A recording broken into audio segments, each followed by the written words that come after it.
Ben, franchement, c'est bateau, c'est juste pour demander les salles. En tout cas, pour ce genre de démarche.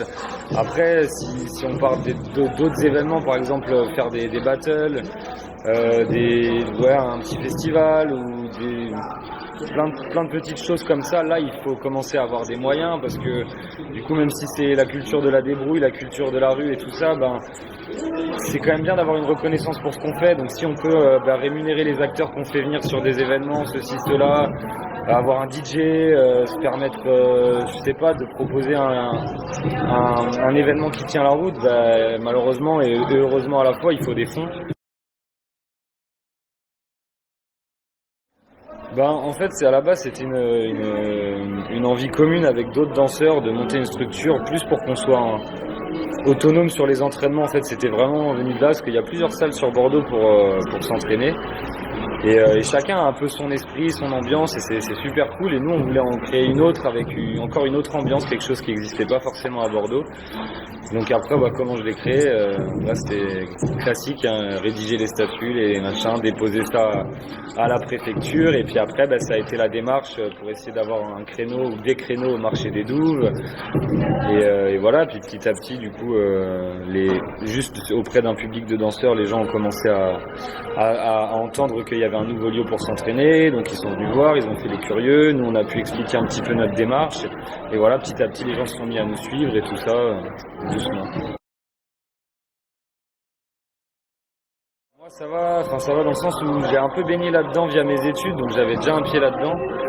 Mais sinon, c'était énormément de forums, de tutos sur internet. Alors monter une asso, c'est pas très compliqué, mais des fois c'est du jargon qu'on comprend pas forcément, des démarches qui nous paraissent un petit peu bizarres. Donc ça va, sur internet aujourd'hui, il y a quand même moyen de trouver pas mal d'informations sur des statuts types, des règlements intérieurs types, comment rédiger les assemblées générales, enfin c'est pas des rédactions, mais comment diriger une assemblée générale, faire le récipicier de création, des trucs comme ça, les mandats, donc ça va, on peut trouver, mais c'est un peu fastidieux. Et après, moi je trouve que ce qui est vraiment le plus dur, ou là où il faut se débrouiller, c'est justement si on veut un peu créer un événement et que les gens viennent, là c'est du management, de la gestion de projet, de la communication, et c'est des outils qu'on peut apprendre sur le tas, mais c'est pas forcément facile, quoi. Donc il faut se débrouiller. Moi j'ai un master en management de la communication, donc forcément ça aide un petit peu. Mais après il y a même plein d'aspects. Quand on est une petite asso, on se heurte moins à ça, mais il y a des petites bases en comptabilité, garder toujours des traces comptables, faire des budgets, faire ceci, faire cela. Alors après, ce qui est cool, c'est que du coup, étant dans le milieu associatif, je me suis un peu renseigné sur ce qui se faisait à Bordeaux.